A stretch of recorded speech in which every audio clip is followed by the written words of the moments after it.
मैं होरे ओरा बाप होवां कोई गल छुपावां ठीक है मेरे तो ना रवो मान कराने इन्हों चुका के पुछ लो मैं मेरी लाद किस तरह दी ਨੂੰ ਖੀਰ ਤੇ ਮੇਰੀ ਭੈਣਾਂ ਨੂੰ ਮੇਰੀਆਂ ਭਰਜਾਈਆਂ ਨੂੰ ਇੰਨਾ ਕੋ ਮਾਰਿਆ ਤੁਹਾਨੂੰ ਮੈਂ ਦੱਸ ਨਹੀਂ ਸਕਦਾ। मेरियां 3 भैणां ने चौथी भैन है मेरी ये ਅੱਛਾ ਇਹਦੇ ਨਾਲ ਮੇਰਾ ਕੋਈ ਲੈਕ ਸਲੈਕ ਨਹੀਂ। ਅੰਕਲ ਜੀ ਮੈਨੂੰ ਤੁਸੀਂ ਇਹ ਦੱਸੋ ਕਿ ਤੁਹਾਡੀ ਬੇਟੀ ਤੇ ਤੁਹਾਡੇ ਦਮਾਦ ਦੇ ਘਰ ਵਾਲੇ ਜਿਹੜੇ ਹੈਗੇ ਨੇ ਯਕੀਨਨ ਉਹਨਾਂ ਤੇ ਬੜਾ ਜ਼ੁਲਮ ਹੋਇਆ ਕਿ ਬੇਟਾ ਉਹਨਾਂ ਦਾ ਕਤਲ ਹੋ ਗਿਆ ਤੁਹਾਡੇ ਘਰ ਦੇ ਬਾਹਰ। ਉਹ ਇਲਜ਼ਾਮ ਲਗਾ ਰਹੇ ਨੇ ਕਿ ਤੁਹਾਡੀ ਬੇਟੀ ਸਵੇਰਾ ਦਾ ਬੂਟੇ ਦੇ ਨਾਲ ਕੋਈ ਨਾਜਾਇਜ਼ ਰਿਸ਼ਤਾ ਸੀ ਜਿਹਦੀ ਵਜ੍ਹਾ ਤੋਂ ਉਹਨੇ ਆਪਣੇ ਖਾਵੰਦ ਨੂੰ ਆਪਣੇ ਘਰ ਦੇ ਦਰਵਾਜ਼ੇ ਤੇ ਕਤਲ ਕਰਵਾ ਦਿੱਤਾ। ਇਹਦੇ 'ਚ ਕਿੰਨੀ ਸਦਾਕਤ ਹੈ ਕਿ ਤੁਹਾਡੀ ਬੇਟੀ ਦਾ ਕੋਈ ਇਹੋ ਜਿਹਾ ਕਰੈਕਟਰ ਸੀ ਜਾਂ ਉਹਦੇ ਨਾਲ ਬੂਟੇ ਦੇ ਨਾਲ ਕੋਈ ਇਹੋ ਜਿਹਾ ਕੋਈ ਤਲਕ ਵਾਸਤਾ ਹੈ ਸੀ? ਉਹ ਮੇਰਾ ਪੁੱਤਰ ਜੇ ਤੁਸੀਂ ਮੇਰੇ ਤੇ ਨਾ ਰਹੋ ਮਾਨ ਕਰਾਨ ਹੈ ਮੇਰੇ ਪਿੰਡ ਵਾਲੇ ਸਾਰੇ ਨੇ ਖੂਨ ਕੋਲ ਚਾਚੇ ਬਾਬੇ ਭਰਾ ਠੀਕ ਹੈ ਸਾਰੇ ਖਲੋਤੇ ਨੇ ਚਿੱਟੀਆਂ ਦਾੜੀਆਂ ਵਾਲੇ ਵੀ ਨੇ ਜਵਾਨ ਵੀ ਨੇ ਮੈਂ ਹੋਰੇ ਉਹਦਾ ਬਾਪ ਹੋਵਾਂ ਕੋਈ ਗੱਲ ਛੁਪਾਵਾਂ ਠੀਕ ਹੈ ਮੇਰੇ ਤਾਂ ਨਾ ਰਵੋ ਮਾਨ ਕਰਾਣੇ ਇਹਨਾਂ ਨੂੰ ਚੁਕਾ ਕੇ ਪੁੱਛ ਲੋ ਮੈਂ ਮੇਰੀ ਲਾਦ ਕਿਸ ਤਰ੍ਹਾਂ ਦੀ ਤੁਸੀਂ ਸ਼ੁਰੂ ਤੋਂ ਇਸੇ ਪਿੰਡ ਦੇ ਰਹਿਣ ਵਾਲੇ? ਇਸੇ ਪਿੰਡ ਦੇ ਰਹਿਣ ਵਾਲੇ ਬੱਚੇ ਵੀ ਇੱਥੇ ਪਿੰਡ ਐਸੇ ਘਰ ਪੈਦਾ ਹੋਏ ਨੇ? ਇਸੇ ਸਾਰੇ ਇਹੋ ਹੀ ਸਾਡੇ ਪਿਓ ਦਾਦੇ ਤੋਂ ਲੱਗ ਗਏ ਸੀ। ਸਾਡਾ ਪਿੰਡ ਪੀੜ ਇਹ ਹੀ ਹੈ। ਹਾਂ ਸਾਡਾ ਪਿੰਡ ਵੀ ਮੰਡੇ ਸਾਡੀ ਜ਼ਾਤ ਵੀ ਮੰਡੇ ਇੱਥੋਂ ਦੇ ਹੀ ਦਾਦੇ ਪੜਦਾਦੇ ਤੋਂ ਲੱਗ ਕੇ ਤੁਰੇ ਆ ਰਹੇ ਹਾਂ। ਤੇ ਬਜ਼ੁਰਗੋ ਇਹ ਤੁਹਾਡੇ ਜਿਹੜੇ ਕੁੜਮ ਬਣੇ ਨੇ ਫਿਰ ਇਹਨਾਂ ਨੇ ਕਿਉਂ ਬੱਚੀ ਤੇ ਆਪਣੇ ਬੇਟੇ ਦੇ ਕਤਲ ਤੋਂ ਬਾਅਦ ਕਿਉਂ ਇਲਜ਼ਾਮ ਲਗਾ ਰਹੇ ਨੇ? ਇਹ ਮੇਰਾ ਪੁੱਤਰ ਆਪੋ ਆਪਣਾ ਦਿਮਾਗ ਹੁੰਦਾ ਹਾਂ ਹਾਂਜੀ ਜਾਂ ਮੈਂ ਵੀ ਉਹਨਾਂ ਵਾਂਗੂ ਪਿਆ ਕਰਾਂ ਨਾ ਮੈਂ ਕਾਨੂੰਨ ਦੇ ਦਾਇਰੇ 'ਚ ਰਹਿ ਕੇ ਸਾਰੀ ਗੱਲ ਉਹ ਮੇਰੇ ਸਾਖ ਨੇ ਧੀ ਦੇ ਕੇ ਪੁੱਤਰ ਬਣਾਇਆ ਸੀ ਇਸ ਲਈ ਹੀ ਨਹੀਂ ਹੀ ਬਣਵਾਇਆ। ਮੈਂ ਕਿੱਲਾ ਪੈਲੀ ਵੇਚ ਕੇ ਅੱਛਾ ਮੈਂ ਆਪਣੇ ਧੀਆਂ ਦਾ ਫਰਜ਼ ਪੂਰਾ ਕੀਤਾ। ਤੁਹਾਡੀਆਂ ਕਿੰਨੀਆਂ ਬੇਟੀਆਂ ਹੈਗੀਆਂ? ਮੇਰੀਆਂ 4 ਬੇਟੀਆਂ ਨੇ ਇੱਕ ਵੱਡੀ ਵਿਆਹੀ ਇਹ ਦੋ ਦੀ ਸ਼ਾਦੀ ਮੈਂ ਹੁਣ ਕੀਤੀ ਸੀ। ਅੱਛਾ ਆ ਪਿੰਡ ਵਾਲਿਆਂ ਨੂੰ ਪੁੱਛ ਲਓ ਜਾਂ ਮੈਂ ਝੂਠ ਮਾਰਨਾ ਤੇ ਮੈਂ ਮੁਜਰਮ। ਅੱਛਾ ਜਦੋਂ ਤੁਹਾਡੇ ਦਮਾਦ ਨੂੰ ਇੱਥੇ ਫਾਇਰ ਵੱਜੇ ਤੁਸੀਂ ਆਪਣੇ ਕੁੜਮਾਂ ਨੂੰ ਦੱਸਿਆ ਅਦਨਾਨ ਦੇ ਘਰ ਵਾਲਿਆਂ ਨੂੰ ਇਤਲਾਹ ਦਿੱਤੀ ਉਹ ਇੱਥੇ ਆਏ ਸੀ ਮੌਕੇ ਤੇ ਆ ਕੇ ਉਹਨਾਂ ਨੇ ਕੀ ਪੁੱਛਿਆ ਸੀ ਤੁਹਾਡੇ ਕੋਲੋਂ ਜਾਂ ਤੁਸੀਂ ਉਹਨਾਂ ਨੂੰ ਕੀ ਦੱਸਿਆ ਸੀ? ਉਹ ਜਨਾਬ ਕੋਈ ਨਹੀਂ ਇਹ ਤੁਸੀਂ ਵੀ ਸਿਆਣੇ ਹੋ ਜਦੋਂ ਵਲੀਮੇ ਵਾਲੇ ਦਿਨ ਬੱਚੇ ਨੂੰ ਲੈ ਆਈਦਾ ਨਾਲ ਸਿਰਫ ਬੱਚਾ ਆਉਂਦਾ ਘਰ ਦਾ ਹੁਣ ਕੋਈ ਜੀ ਆਉਂਦਾ ਹੈ ਨਾਲ। ਉਹਦੇ ਚਾਚੂ ਵੀ ਉਹ ਕਹਿੰਦੇ ਨੇ ਕਿ ਗਏ ਸੀ ਇੱਕ ਹੋਰ ਵੀ ਜੀ ਉਹਨਾਂ ਦਾ ਆਇਆ ਸੀ ਇੱਥੇ ਨਾਲ ਸੀ ਜਦੋਂ ਤੁਸੀਂ ਬੱਚੇ ਨੂੰ ਲੈ ਕੇ ਆ ਰਹੇ ਸੀ। ਉਹ ਮੇਰੇ ਤੇ ਨਾ ਰਵੋ ਤੁਸੀਂ ਇਹਨਾਂ ਤੋਂ ਪੁੱਛ ਲੈ ਸਭ ਇੱਥੇ ਮੌਜੂਦ ਸਨ। ਯਾਨੀ ਕਿ ਜਦੋਂ ਅਦਨਾਨ ਨੂੰ ਫਾਇਰ ਵੱਜੇ ਸੀ ਅਦਨਾਨ ਦੇ ਘਰ ਵਾਲਿਆਂ 'ਚ ਕੋਈ ਨਹੀਂ ਸੀ ਇੱਥੇ ਕੋਈ ਸ਼ੈ ਨਹੀਂ ਸੀ ਸਿਰਫ ਮੈਂ ਮੇਰੀ ਲਾਦ ਆ ਮੇਰੇ ਭੈਣ ਭਰਾ ਸਨ ਜਿਹੜੇ ਨਾਲ ਖੜੇ ਹਨ ਨਾਲ।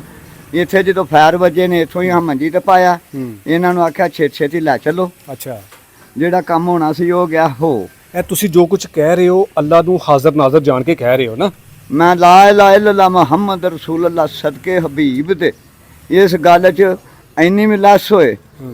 ਦੂਜੀ ਬਕਾਇਆ ਜਿਹੜੀ ਗੱਲ ਹੈ ਮੇਰੀ ਧੀ ਦੇ ਬਾਰੇ ਦੇ ਵਿੱਚ ਇਹ ਮੇਰੇ ਚਾਚੇ ਬਾਬੇ ਭੈਣ ਭਰਾ ਪੁੱਤਰ ਨੇ ਇਹ ਆਖ ਦੇਣ ਤੇ ਇਹਦੀ ਲਾਦ ਇੰਜ ਦੀ ਹੈ। ਉਹਨਾਂ ਤੇ ਇਹ ਵੀ ਕਿਹਾ ਕਿ ਜਦੋਂ ਪੁੱਤਰ ਸਾਡੇ ਨੂੰ ਫਾਇਰ ਮਾਰ ਦਿੱਤੇ ਸੀ ਕਤਲ ਕਰ ਦਿੱਤਾ ਸੀ ਉਹਦੀ ਬੀਵੀ ਉਹਦੀ ਜੇਬ ਵਿੱਚ ਇਸਲਾਮੀਆਂ ਦੇ ਪੈਸੇ ਅੰਗੂਠੀ ਘੜੀ ਮੋਬਾਈਲ ਸਾਰਾ ਕੁਝ ਗਾਇਬ ਕਰ ਗਈ ਸੀ। ਉਹ ਸਭ ਉਹਦੀ ਮਾਂ ਦੇ ਕੋਲ ਜਦੋਂ ਮੈਂ ਲੈ ਕੇ ਉੱਥੋਂ ਨਿਕਲਿਆ ਮੇਰੀ ਬੱਚੀ ਨੇ ਫੜਾਇਆ ਉਹਨੇ ਆਖਿਆ ਪੁੱਤਰ ਆ ਤੇਰੀ ਮਾਨਤ ਹੈ। ਅੱਛਾ ਮੇਰੇ ਹੁੰਦਿਆਂ ਉਹਨੇ ਪਰਸ ਫੜਾਇਆ ਉਹਨੇ ਆਖਿਆ ਧੀਏ ਆ ਤੇਰੀ ਮਾਨਤ ਹੈ ਤੂੰ ਆਏ ਦੀ ਤੇ ਲੈ ਲਈ।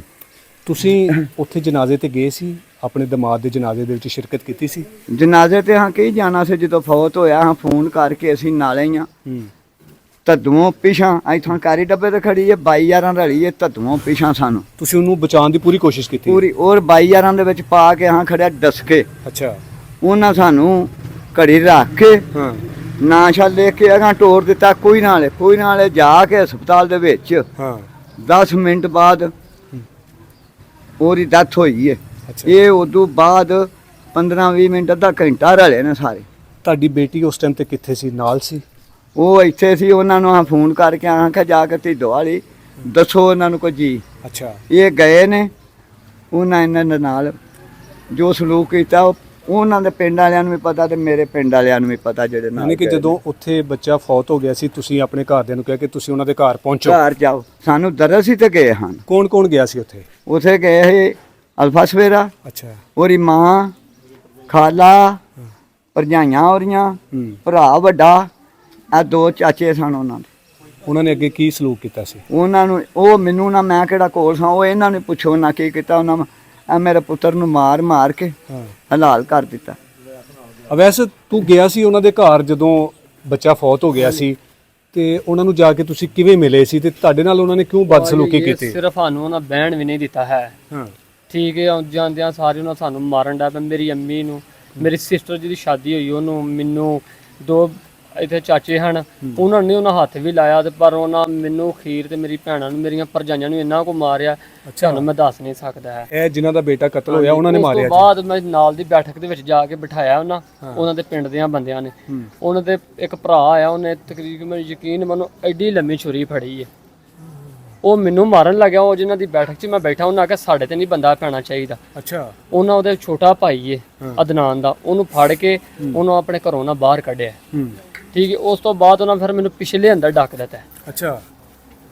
ਪਿਛਲੇ ਅੰਦਰ ਡੱਕ ਉਸ ਤੋਂ ਬਾਅਦ ਪੁਲਿਸ ਆਈ, ਉਹਨਾਂ ਮੈਨੂੰ ਫੜ ਲਿਆ ਤੇ ਲੈ ਗਏ ਨੇ ਨਾਲ। ਉਹਨਾਂ ਦੇ ਘਰੋਂ ਤੁਹਾਨੂੰ ਫੜਿਆ ਜੀ? ਹਾਂਜੀ, ਨਹੀਂ ਨਾਲ ਦੇ ਉਹਦੇ ਹਮਸਾਇਆਂ ਦੇ ਘਰੋਂ। ਫਿਰ ਤੁਹਾਨੂੰ ਪੁਲਿਸ ਨੇ ਗ੍ਰਿਫਤਾਰ ਕਰ ਲਿੱਤਾ ਤੇ ਛੱਡ ਕਿਉਂ ਦਿੱਤਾ ਫਿਰ? ਬੂਟਾ ਜਨਾਬ ਪੇਸ਼ ਹੋਇਆ ਤੇ ਅਸੀਂ ਇਹਦੀ ਵਜ੍ਹਾ ਨਾਲ ਛੁੱਟੇ ਹਾਂ। ਅੱਛਾ, ਅਸਲੀ ਕਾਤਲ ਪੇਸ਼ ਹੋ ਗਿਆ। ਅਸਲੀ ਕਾਤਲ ਜਿਹੜਾ ਪੇਸ਼ ਹੋਇਆ ਉਹਦੀ ਵਜ੍ਹਾ ਨਾਲ ਅਸੀਂ ਛੁੱਟੇ ਹਾਂ। ਉਹਨੇ ਜਦੋਂ ਗ੍ਰਿਫਤਾਰੀ ਦਿੱਤੀ ਤੇ ਉਸ ਤੋਂ ਬਾਅਦ ਉਹਨੇ ਪੁਲਿਸ ਨੂੰ ਕੀ ਬਿਆਨ ਦਿੱਤਾ ਕਿ ਮੈਂ ਕਿਉਂ ਕਤਲ ਕੀਤਾ ਹੈਗਾ, ਕੀ ਰੰਜਿਸ਼ ਹੈਗੀ ਸੀ? ਉਹਨੇ ਇਹ ਬਿਆਨ ਦਿੱਤਾ ਹਾਂ ਤੇ ਸੀਟ ਦਾ ਸਾਡਾ ਰੌਲਾ ਸੀ। ਅੱਛਾ। ਸੀਟ ਤੋਂ ਸਾਡੀ ਗੱਲਬਾਤ ਹੋਈ ਹੈ। ਹਾਂ।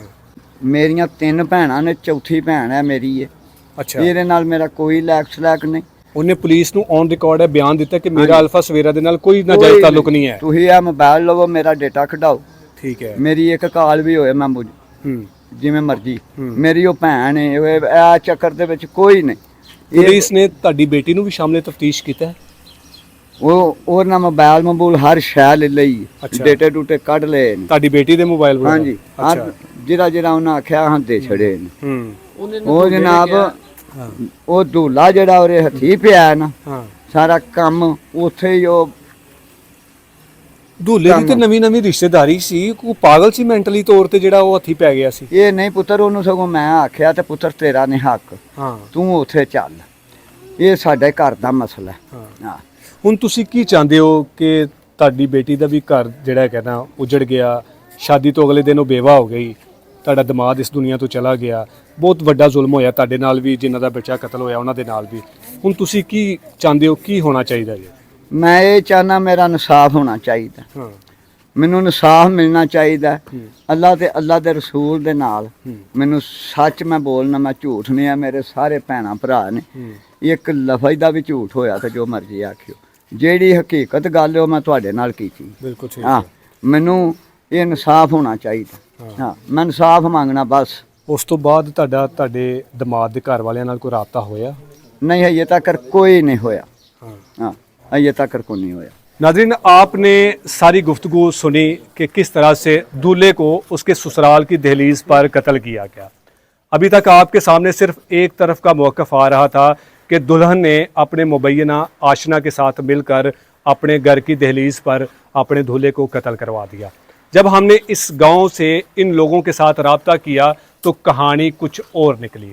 अब ये कहानी इनके बकौल इन्होंने कुरान को और अल्लाह ताला को हाज़िर नाज़र जानकर एक एक लफ्ज़ आपको हकीकत बताई है कि असल कत्ल के पीछे वजह क्या थी, दूल्हे को कत्ल करने का मुलज़म बूटे का मकसद क्या था। अब यहाँ पर तकरीबन सैकड़ों लोग इस गांव के मौजूद हैं। हमने इस गांव में आकर एक एक खातून से, मर्द से, बच्चों से पूछा इनके बारे में कि ये लोग कैसे हैं।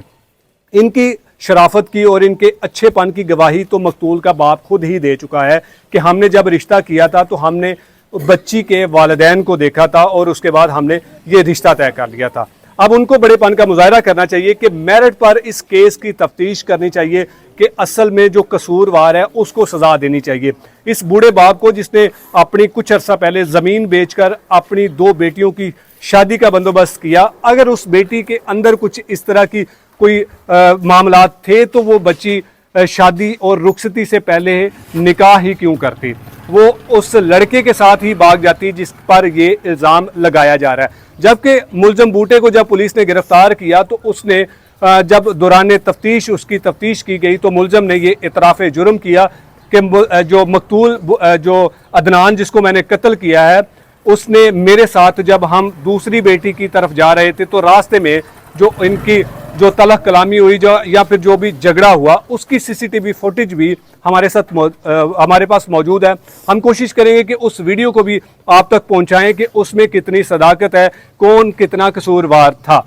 अब जो मुलजम है वो पुलिस की सलाखों के पीछे है, लेकिन इनकी ज़ात पर, इनकी बेटी पर जो इल्ज़ामात लगाए जा रहे हैं वो सरासर बेबुनियाद हैं। और ये मकतूल के लवाहिकीन को सोचना होगा कि अगर इस केस की जब मेरिट पर तफ्तीश होगी तो जो हमने इल्ज़ामात लगाए हैं वो बेबुनियाद अगर साबित हो गए तो हमारा पहले जानी नुकसान हो चुका और इसके बाद हमारी जो बची कुछ इज्जत है मुआशरे में, जो इलाके में, वो भी मलिया मिट्टी हो जाएगी।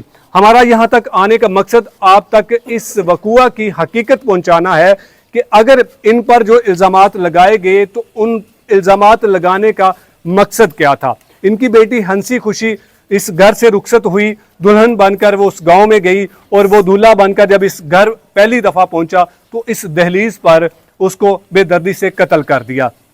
लेकिन उस कत्ल करने के पीछे जो मामलात हुए वो आपने सुने कि किस तरह से कुछ टाइम पहले, वक़ुए से पहले, जो मुलज़म की फैमिली के साथ बदतमीज़ी की गई या फिर मुलज़म ने जो इनके साथ बदतमीज़ी की गई वो आपने तमाम तर हकीकत आपने इनकी ज़ुबानी सुनी है। ये जो इसमें मुबैना तौर पर जो मुलज़मा सवेरा है उनके वालिद हैं, उनके भाई हैं, जिन्होंने अपनी आंखों देखा अहवाल जब उस बच्चे को यहाँ पर गोलियां मारी गई तो इन्होंने उसको बचाने की भरपूर कोशिश की, लेकिन उसकी ज़िंदगी इतनी थी, जो उसकी सांसें थी वो ख़त्म हो चुकी थी। लेकिन अब फैसला आपने करना है कि इस केस में हकीकत क्या है, कौन सच्चा है, कौन झूठा है।